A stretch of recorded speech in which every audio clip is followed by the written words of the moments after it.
आताची सर्वात मोठी बातमी, कन्हान शहर पुन्हा एकदा गुन्हेगाराच्या छायेखाली गेले आहे। रविवारी मध्यरात्री एका निर्दयी हत्याकांडाने संपूर्ण परिसर हादरून गेलाय। सद्भावना नगर येथील पानतावणे कॉलेज जवळील मैदानावर 28 ते 30 वर्षीय युवकाची दगडाने ठेचून आणि धारदार शस्त्राने वार करून हत्या करण्यात आली। ही घटना उघडकीस येताच परिसरामध्ये प्रचंड खळबळ माजली आहे। मृतक महेंद्र टिकाराम बर्वे हा रविवारी रात्री आपल्या घरी असताना अज्ञात आरोपींनी त्याला फोन करून बाहेर बोलावलंय। महेंद्र बर्वे पानतावणे कॉलेज जवळील मैदानात पोहोचलाय, मात्र तिथेच त्याच्यावर घातपात झालाय। आरोपींशी झालेल्या वादाचं रूपांतर रक्तलांछित संघर्षात झालाय। क्रूर आरोपींनी धारदार शस्त्राने सपासप वार करत महेंद्रला रक्तबंबाळ केला। इतकंच नव्हे तर त्याच्या डोक्यावर मोठा दगड टाकत त्याचा निर्घृण खून केलाय आणि आरोपी पसार झालाय। सोमवारी सकाळी मॉर्निंग वॉकला गेलेल्या नागरिकांना रक्ताच्या थारोळ्यात पडलेला मृतदेह दिसला। एका क्षणातच संपूर्ण परिसरात भीतीची लाट उसळली। ही निर्घृण हत्या पाहून अनेकांच्या अंगावर काटा आलाय। घटनास्थळी मोठ्या प्रमाणावर नागरिकांची गर्दी जमली। कालपर्यंत जिवंत असलेला माणूस आता रात्री इतक्या निर्घृण पद्धतीने संपवला जाऊ शकतो। आता सुरक्षितता राहिली आहे का, अशी चर्चा नागरिकांमध्ये सुरू झाली।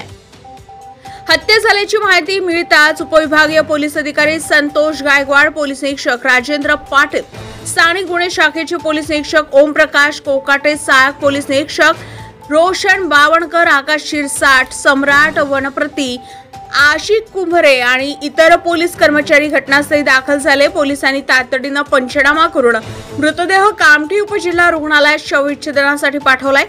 या हत्येमागे कोणता कट आहे? महेंद्र बर्वेची कोणाशी वैर होती का, की अन्य कोणता मोठा गुन्हा या हत्येमागे दडला आहे, हे अद्याप स्पष्ट झालेलं नाही। पोलिसांनी गुन्हा दाखल करून तपासाची चक्रे वेगाने फिरवली आहे। या निर्घृण हत्याकांडामुळे कन्हान शहरात प्रचंड भीतीचं वातावरण आहे। नागरिक आता रात्री उशिरा बाहेर पडायलाही घाबरत आहे। कन्हान आता सुरक्षित आहे का, गुन्हेगाराचं साम्राज्य वाढत आहे का, असे सवाल उपस्थित होते आहे। या हत्येच्या पार्श्वभूमीवर पोलिसांसमोर मोठे आव्हान उभे आहे। गुन्हेगार किती काळ मोकाट राहणार? हत्येच्या 24 तासानंतरही आरोपी सापडलेले नाही, यामुळे नागरिकांमध्ये अस्वस्थता वाढली आहे। पोलिसांनी लवकरात लवकर आरोपींना शोधून कठोर शिक्षा करावी, अशी मागणी नागरिकांकडून केली जात आहे।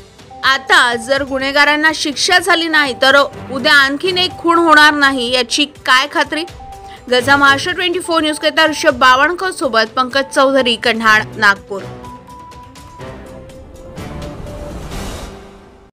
ताज्या घडामोडी आणि बातम्या जाणून घेण्यासाठी गरजा महाराष्ट्र 24 न्यूज या आपल्या YouTube चॅनलला सबस्क्राईब करा आणि बेल आयकॉन दाबायला विसरू नका, जेणेकरून आपला व्हिडिओ आल्याची ताजी खबर तुम्हाला ताबडतोब मिळेल।